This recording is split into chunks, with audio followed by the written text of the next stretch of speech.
Ya estamos de vuelta. Actas de la Reserva Federal que hablan de una inflación estable, que hay que mantener unos tipos restrictivos y que, bueno, si bajase, a lo mejor en noviembre, podríamos empezar a descontar que efectivamente va a dejar de haber subidas en los tipos de interés. Como suba la inflación, nos suben los tipos de interés una vez más, ya lo verán.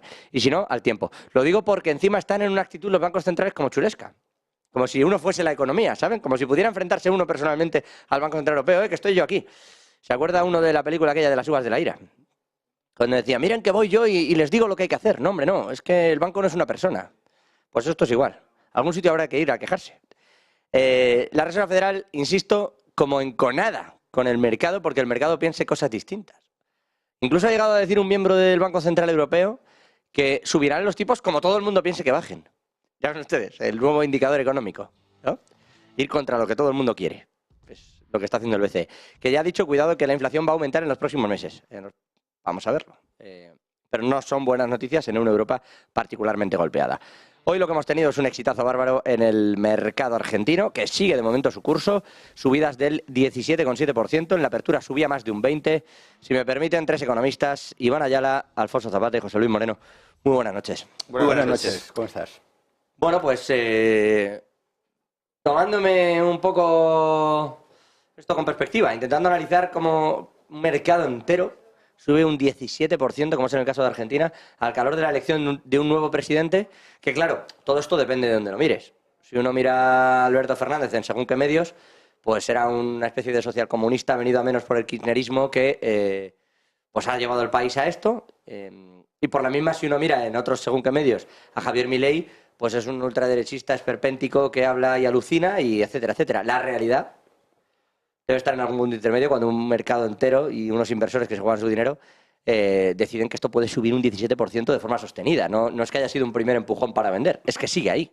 ¿Cómo veis vosotros estos movimientos y la privatización de empresas en Argentina? Bueno, pues por hacer un marco de lo que tenemos delante, el octavo presidente de la República Argentina es Milei. Es verdad que ha sido una sorpresa, pero no tanto. Las encuestas daban este resultado.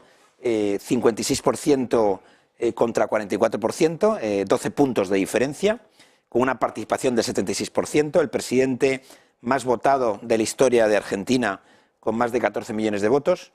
Y es verdad que enfrente tenía al ministro de Economía y Hacienda de una economía que tenía una inflación del 140%, y claro, frente a estos datos y frente a unos datos bastante duros donde se habla de que la población argentina, 10% era indigente, 50% era pobre, tenía una inflación, el país número 130 del mundo en los datos económicos.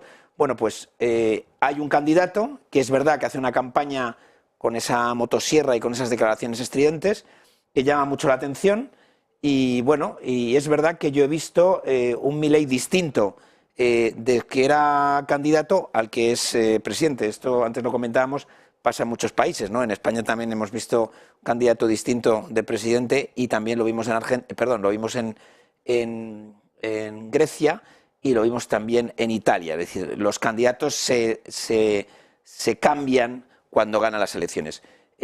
Principales anuncios que hace Milei. El de la privatización de YPF, se ha tirado de la bolsa, las acciones de YPF, mercado americano, han subido más del 30%. Recordemos que el Estado argentino tiene el 51% de YPF, que es la empresa de los petróleos. También, bueno, la que fuera expropiada a Repsol en los tiempos en los que estaba Antonio la famosa vaca, al frente de Repsol. La famosa vaca muerta, me parece que era lo que tenía ahí, una reserva. Bueno, uno de los yacimientos de vaca muerta. Pero vamos, vaca muerta y también temas de gas, etcétera, etcétera, importantes que pueden hacer saltar. Él ha corregido también el tema de las privatizaciones en la educación y la sanidad, que dependen no del Estado central, sino de las comunidades autónomas de allí, de lo que llaman las regiones. Y también está moderando algunas de los planteamientos de la campaña, ¿no? Ha hablado bien de reformas, ha ido desgranando los nombres de las personas que le van a acompañar dentro de 15 días en ese nuevo gobierno. Algunos de ellos son personas que ya han tenido responsabilidades de gobierno. Está siendo mucho más moderado que esa etapa que ha tenido de extravagancia y está explotando ahora su parte de hombre común. De alguna forma, él habla que al gobierno argentino le venció la realidad, por eso esos resultados tan tremendos. Y luego está siendo muy crítico, ha sido muy crítico con el papel del Estado en los últimos años de Argentina, ¿no? Él ha hablado de que, bueno, primero ha anunciado que va a reducir a 8 ministerios los 16 actuales. Esto es un contraste porque en España tenemos 22 ministerios, con lo cual 8 ministerios pues parece que es un número muy moderado. Y luego ha hablado también un poco de ese modelo empobrecedor del Estado omnipresente y con una crítica a la clase política que ha gobernado en Argentina en los últimos años, donde él ha hablado de que esa clase dirigente se había aprovechado del sector público para enriquecerse, y este es un poco el escenario que nos encontramos. Vamos a ver cómo evolucionan los datos. Los mercados, es verdad que lo que están diciendo ahora lo están viendo con optimismo, y es verdad que las declaraciones que ha hecho él, los medios son mucho más moderadas que las de la campaña electoral. Pero yo voy a ir ahora polémico, perdóname, José Luis. Alfonso e Iván, todo esto que comenta José Luis lo tiene que comprar alguien. Esto a México le fue muy bien hasta que en el 94 tuvieron la famosa crisis del tequila, porque de pronto con la subida de tipos de Greenspan, con el dólar, arrasó con todo lo que se había privatizado allí. Yo pregunto, ¿qué se va a colocar, cómo y quién lo va a comprar? Porque hay muchas ganas, se habla mucho de BlackRock, se habla mucho de mucha gente entrando ahora en Argentina. Vamos a ver, aquí hay muchos factores. Yo creo que hay un factor que es que Argentina suba un 17%, a mí no me parece una normalidad, porque Argentina sube hoy un 17% y mañana baja un 17%. O sea, tampoco me parece una cosa para tirar las campanas al vuelo. Luego, hay un tema que sí que es muy importante, la dolarización. La dolarización, si de verdad ocurre, acaba con la inflación, pero automático. O sea, el mismo día que los precios en dólares, se acaba la inflación. Y a partir de ahí se pueden empezar a hacer cosas. Pero genera otros problemas esto, ¿eh? Bueno, falta de independencia y tal igual, pero desde luego, no si un sé dónde coche van a sacar cuesta, los dólares, pero algunos se van a ver pobres, mañana. Si un coche cuesta $20.000, un coche cuesta $20.000. Pero en cambio en pesos, un día cuesta 20.000 pesos, el otro día 50.000 y el otro día 120.000. La inflación se acaba. Yo creo que lo que se ve con optimismo es el fin del peronismo. Yo creo que el peronismo tuvo su momento, pero es una gran lacra. Ahora, ¿quién va a comprar? Pues va a comprar quien está dispuesto a que se le expropie. Por tanto, bueno, ya veremos a qué precios es capaz de privatizar Milei las vacas sagradas de la economía. Porque, desde luego, el track record que tiene Argentina en cuanto a hacer honor a la deuda, en cuanto a no recomprar o expropiar las empresas privatizadas y tal, es un desastre. Entonces, pues yo no sé, hombre, sería tristísimo que fondos buitres fueran los que acabaran teniendo las grandes empresas argentinas. Pero bueno, de momento parece que se le está dando un voto de confianza. Peronista, pero le compra el discurso del fondo buitre. O sea, diríamos que BlackRock es fondo buitre, Alfonso. Bueno, en la medida que BlackRock compre Argentina sería fondo buitre. Sí, porque lo va a decir Argentina, ¿no? El que llegue después dirá esto no lo compraron los fondos buitres. Ya. Los fondos buitres. Bueno, BlackRock fue con quien tuvo la pelea aquella de la famosa fragata, ¿no? Porque no le pagaba un vencimiento y le embargaron una fragata argentina. Tú imagínate el lío que se montó con la deuda. ¿Te acuerdas del lío que se montó con la deuda? Fíjate, pues están deseando llegar a comprar YPF. Fíjate que uno de los grandes problemas de Argentina es precisamente, y a los que va a tener que afrontar Milei, son los pagos, son los servicios del pago de la deuda que se van a producir en los próximos meses. Tengamos en cuenta que Argentina es el país que más debe al FMI, tiene 44.000 millones. Claro, el problema de todos estos turbopopulismos dopados de redes sociales es que a la hora de tener que gestionar tienen una gran desconexión con la realidad, ¿no? Decías, efectivamente, si la dolarización se produce, se acaba con la inflación. Claro, para poder dolarizar una economía como la Argentina, necesitas, según los estudios de Milei, 40.000 millones de dólares. Claro, las reservas de Argentina son irrisorias, no existen. No, son negativas. Ahora mismo el neto de dólares en Argentina es negativo. Fíjate, entonces con 44.000 millones de deuda al FMI, con reservas negativas... Tienes que pedirle otros 40.000. Claro, tenés dos opciones, ¿no? Que este es el problema de los turbo... Bien podría ser lo que vale YPF y un par de empresitas. Sí, Claro, seguro. esa es la otra opción, Sí, que es seguro, lo que quiere seguro. liberalizar. No sé, Claro, claro. no sé hasta qué punto tendrán 40.000 millones. Fíjate, Iván, perdona. fíjate que tiene que devolver 40.000 millones, ¿no? O sea, debería tener 40.000 millones para devolver, más otros 40.000 millones para sufragar la dolarización. Es decir, fíjate, supongamos que vende YPF por 40.000 millones, todavía debe 44.000 millones al FMI. Es decir, es una deuda que difícilmente puede hacer frente. Y esto es lo que tiene que hacer tener en cuenta Milei. Milei no ha propuesto exactamente nada nuevo, ¿no? Es una terapia de shock al más puro estilo de Friedman. Incluso todos sus speeches beben del populismo de derecha de Friedman, y lo que propone es una terapia de shock como ocurrió en Argentina en los años 80. Estos turbopopulismos, como digo, se enfrentan a que cuando llegan al poder tienen dos opciones: o bien defraudar a sus electores, porque evidentemente la dolarización no se va a poder hacer en la economía, o bien bueno, pues acusar a los de enfrente de no dejarle. Fijaos que Milei tiene un problema, es que tiene 40 diputados de los más de 200 en la Asamblea.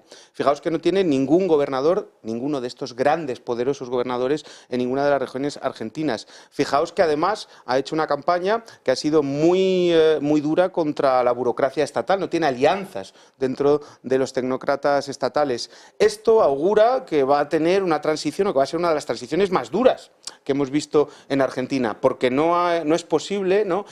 Muchos de los planteamientos de Milei llevarlos a cabo de manera racional, y esto va a suponer un enfrentamiento político. Es lo que va a ocurrir, ¿no? Básicamente. Y respecto al incremento el incremento de la bolsa, bueno, yo creo que esto se debe, como decís, a que se va a poner en el mercado ciertas empresas y esto sube. Pero esto yo creo, y quiero decir, el mercado lo ve con euforia, pero esto yo creo que no es interesante o no refleja la situación económica de Argentina, ¿no? 40% de la población en pobreza, 9% en la indigencia, una deuda pública insostenible, una base monetaria de las más grandes que ha existido, un crecimiento de la base monetaria con un problema de gap entre el peso y la cotización oficial y no oficial de más de 150%. Es decir, esto es lo que tienen que gestionar Argentina y Milei, y precisamente yo no veo que ninguna de las soluciones que haya propuesto ataque ninguno de los problemas. Bien porque son imposibles, bien porque ya han sido probadas y han dado resultados nefastos. Recordemos que la última vez que se aplicó esto en América Latina, los libros de historia lo han llamado la década perdida de América Latina, ¿no? Así se llama. Hombre, es que, vamos a ver, lo primero que tiene que hacer Milei para montar toda esta revolución es pedir más dinero al Fondo Monetario Internacional. Y entonces se va a seguir metiendo en el agujero. O sea, yo estoy contento por la victoria de Milei, porque Massa es un desastre total y absoluto, y es el peronismo. Sí, ese es el problema, claro. Ese es el problema. Porque, bueno, había que votar, ¿no? Yo el caos. Sí, bueno, yo el caos no. Pero elegir quién es el caos. Se cayó, pero desde luego estaba... pero se cayó en la primera ronda la única persona sensata que se presentaba a esas elecciones. Entonces, era el caos o la ruina. Y entonces, no te pregunto entre el caos y la ruina, pues han preferido el caos. ¿Cuál era la persona sensata que iba en la primera vuelta? La que quedó tercera, la mujer esta. Sí. Bueno, no voy a entrar en esta película, os voy a sacar de aquí. Argentina es un 17%, veremos si dolarizan o no, veremos si piden los 40.000 millones o no, y si lo llevan a cabo. Oye, que al final la deuda pública, que le pregunten a Sánchez, no la paga nadie. Exactamente. Pero es cierto, esto es una cuestión de emitir. Nos ha dicho, por cierto, previsiones de la Comisión Europea, no sé si lo habéis visto, pero se nos va más de un punto, casi un 1,5, un 1,2, el déficit fiscal que le hemos presentado a Europa, con el que Europa hace con nuestros cálculos. Que no, Europa hace los cálculos, tú mandas allí tu presupuesto, ellos lo miran la parte de presupuesto, miran los ingresos, miran los gastos, cuadran y dicen, pues vas a tener un déficit del 4,2. Y dice María Jesús Montero, la ministra de Hacienda, que es del 3. Y entonces a Europa no le salen las cuentas. Y encima se han echado a temblar pensando que ahora te vas a poner a perdonar deuda del Fondo de Liquidez Autonómico con el nuevo acuerdo, con el asunto de la amnistía. Y nos han dado un pequeño viajecillo, que hay que reformularlo, que le volvamos a mandar el presupuesto, que no cuadra, y que la deuda es muy abultada. Lo digo porque en todas partes cuecen habas. No sé si queréis comentar algo. Vamos a ver, Europa tiene un problema, que es que la locomotora de Europa no funciona. Entonces, el problema es un crecimiento negativo del 0,4% en Alemania este año. Los pobres que iban a salir del agujero iban a crecer un 1,3%, se han encontrado el problemazo del agujero que se han encontrado de 60.000 millones. Pues claro, Vamos a ver. En tu comunidad de propietarios, tú creo que eres presidente de la comunidad de propietarios, cuando todos pagan menos uno, pues oye, se le va ayudando un poco, pero claro, cuando el que no paga es el rico del club, pues vamos a ver cómo salen del agujero, pero bueno, sí, nos darán un toque, pero bueno. Nos han dado. Nos han dicho hoy que lo mandemos o dos o tres y seguiremos tirando con la Por cierto, que me apunta alguien en el chat y no lo quiero dejar marchar. David me dice, fue Elliott Management, no BlackRock, el asunto de la fragata. Ah, vale. Elliott, Okay. es verdad. Gracias, siempre que estáis ahí al otro lado del quite. No se les pasa una también, les digo. Saltando de aquí, me gustaría, queda poco tiempo, pero quisiera tener una lectura de lo que hay acuerdo, por cierto, sobre la liberación de rehenes en Israel. Ahora les cuento todos los detalles. Ya hay acuerdo, acaba de confirmarlo el gobierno israelí. El que acepta es el acuerdo de mínimos. Había una opción de 4 días, de 5 y de 6, propuesta por Hamas. 4 días de tregua, 50 personas liberadas, 50 rehenes. El quinto eran 10 más, el sexto eran 10 más. El acuerdo se ha firmado sobre esos 4 días de tregua y van a ser liberados 30 niños y 20 mujeres. Lo digo para que lo tengáis en la cabeza. Con esto, con el secuestro decía yo, que estabais aquí un poco al quite, de algún carguero en la zona, con lo que se está desatando en Líbano, con Irán ahora sí entrando, porque al final entra todo el mundo, digan lo que digan en diplomacia, pero entrando también en este combate, la guerra en Rusia enquistada, los bancos centrales hablando de problemas en los alimentos. Me quedo con Alemania. Las navidades a la vuelta de la esquina, José, claro. No está yendo bien las rentas minoristas, igual. Además... lo pregunto en serio. O sea, me quedo con estamos al borde de que pueda salir muy bien o entrar en una gran crisis. Las guerras en Israel siempre son iguales.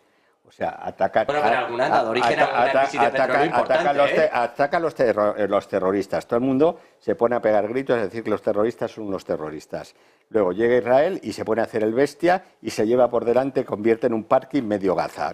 Y luego se pone todo el mundo en contra suyo y se acaba el tema.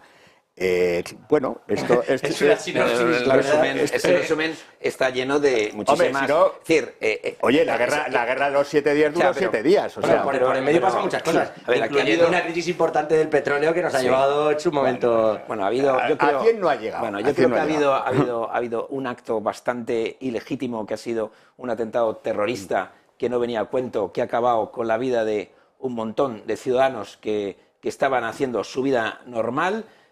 Hay un montón, casi 250 rehenes, sobre todo niños y mujeres que han sido raptados, y a partir de ahí, dentro de las convenciones internacionales, Israel ha ejecutado, entre comillas, un ataque de aislamiento de lo que es la Franja de Gaza, y es verdad que cuando comienza un acto de guerra es imposible, es muy difícil dejar fuera a las mujeres y a los niños. Ocurrió en la Primera Guerra Mundial, ocurrió en la Segunda Guerra Mundial, ha ocurrido en la invasión de Rusia a Ucrania, por más que todo el mundo defiende de que los niños y las mujeres no sean rehenes y víctimas de la guerra, son las principales víctimas. Desde luego, los dirigentes políticos nunca son víctimas de las guerras, son siempre la población.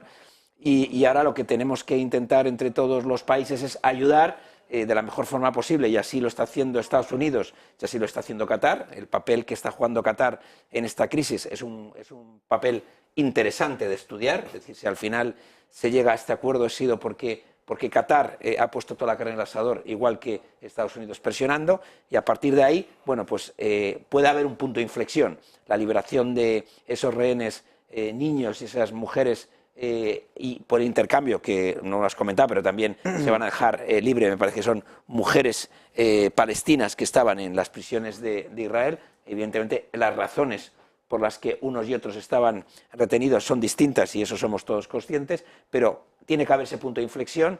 Hemos visto esas imágenes tremendas de Gaza, de niños, familias. Ha sido... Porque la Franja de Gaza es mucho más estrecha de lo que nosotros pensamos. Es mucho más estrecha y viven 2,3 millones de personas y llevan ya 20.000 muertos, ¿no? Pero bueno, esto no es un concurso de muertos. Que te he escuchado, José Luis, nada más por decir, no es un concurso de muertos, pero sí es cierto que llevamos 20.000 muertos civiles en Gaza. ¿no? Entonces, esto es un problema por la siguiente razón. No voy a entrar en el juicio de valor de qué me parece una cosa y otra.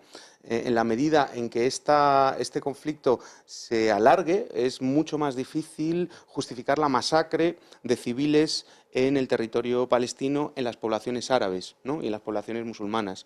Y esto cada vez lo que ocurre es que tiene el riesgo de expandirse en la región, ¿no? Recordemos que están luchando potencias, digamos, a través de satélites, ¿no? Israel, Estados Unidos y Hamás, Irán. En la medida en que esto pueda extenderse, que el conflicto se extienda y que haya otras potencias como Irán que de facto entren en el conflicto, sí puede suponer a nivel internacional un gran problema. Fíjate, el Banco Mundial ha publicado un estudio hace bien poquito acerca de cuánto puede incrementar el precio del petróleo en función de si se utiliza el petróleo como una guerra, como un arma de guerra, ¿no? Por ahora no está, y hemos visto en la reunión de la Liga Árabe y los países musulmanes que Irán no ha sido capaz de utilizar o de convencer a los demás para utilizar el petróleo como... Sobre todo por la negativa de Emiratos y de Rusia. Efectivamente, pero estamos ahí, quiero decir, estamos ahí, y cuanto más tiempo el pase y cuanto más brutal sea la masacre israelí en los civiles gazatíes, más difícil va a ser contener la respuesta de otros países. Digo una cosa muy sencilla, o sea, los tres escenarios que calcula el Banco Mundial: 2 millones de reducción de barriles, ¿no? 2 millones de reducción, recordemos que Rusia cuando se redujo eran 7 millones, ¿vale? 2 millones de reducción, subiría el precio del barril a 93,102 dólares. Entre 3 y 5 millones de barriles de reducción diaria, subiría el precio a 109,121.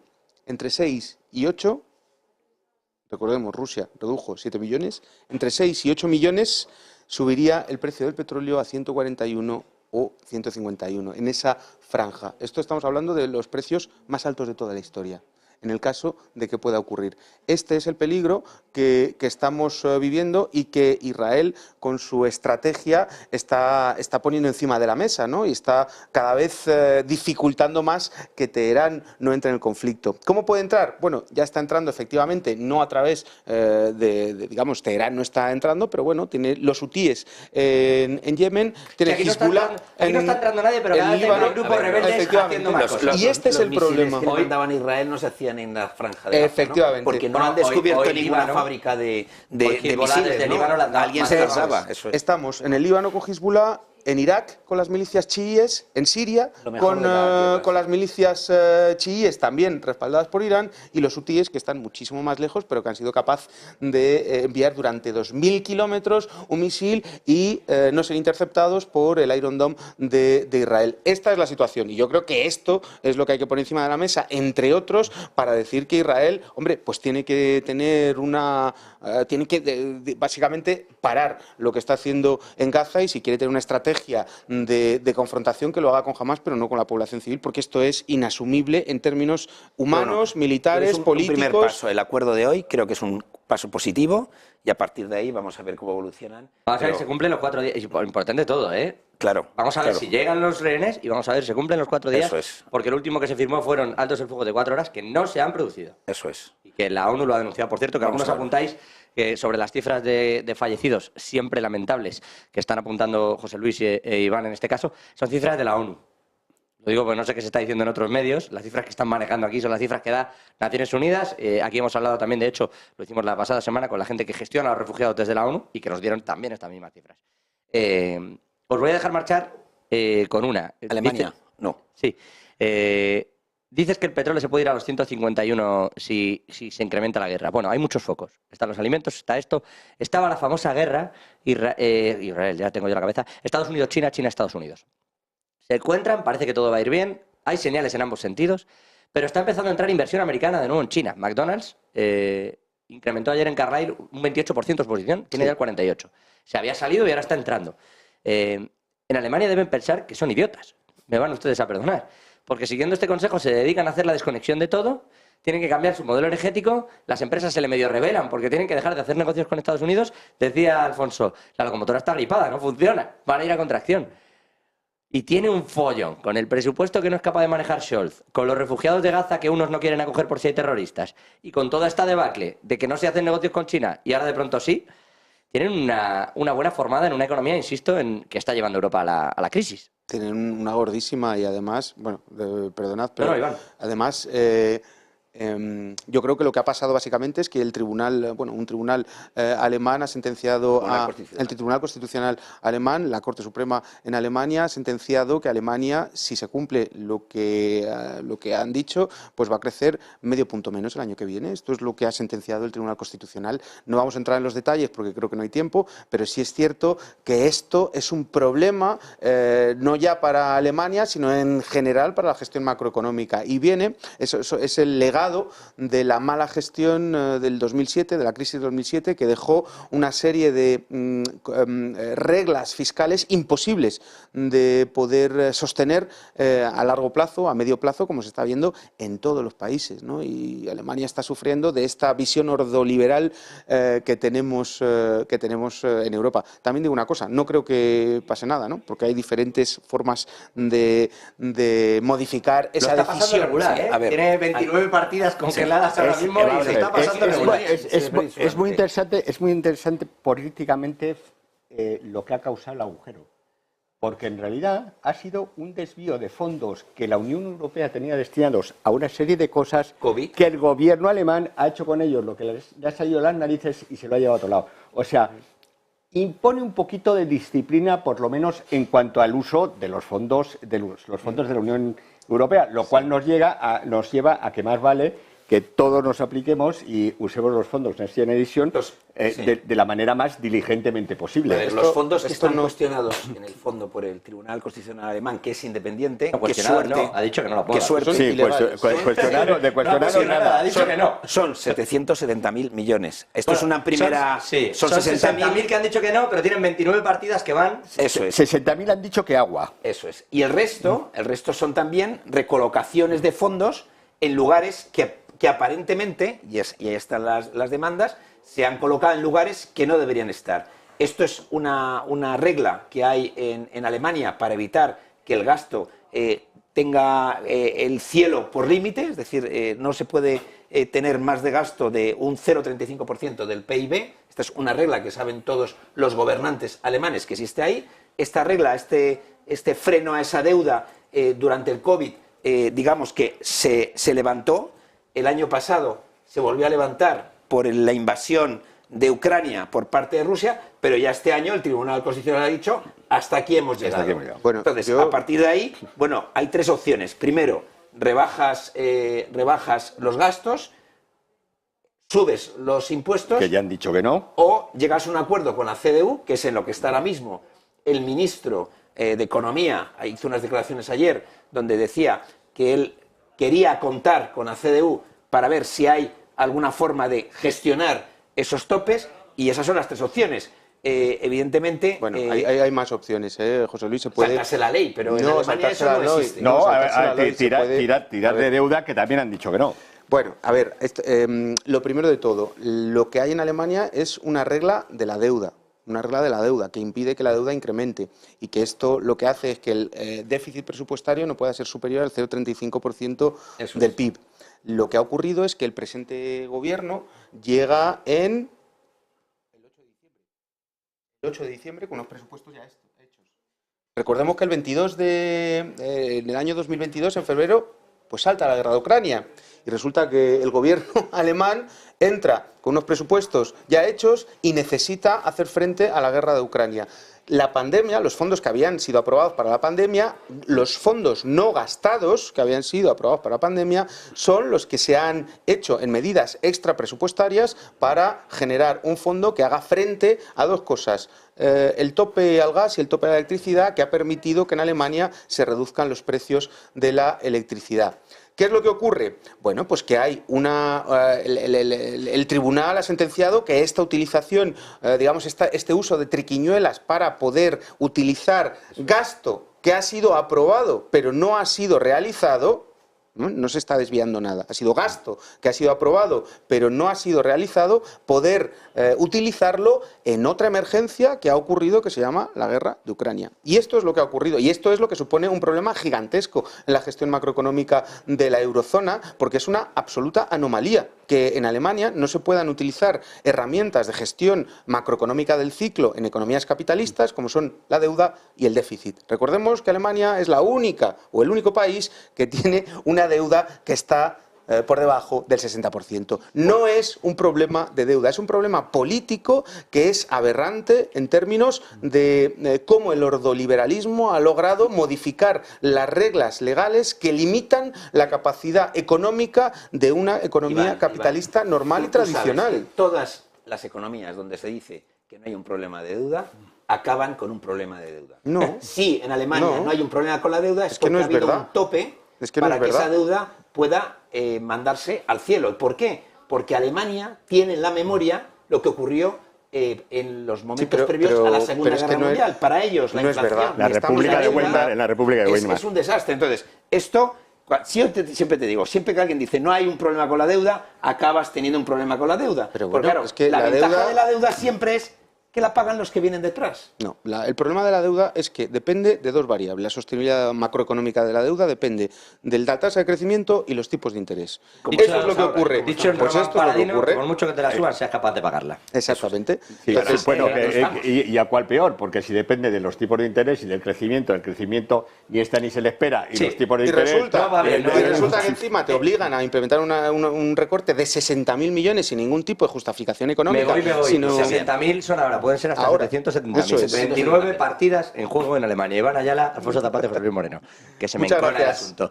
Gracias a los tres. Buenas Muchas tardes. gracias a ti. Nosotros volvemos en un minutito. Vamos con todas las claves geopolíticas y con el análisis también de lo que está ocurriendo.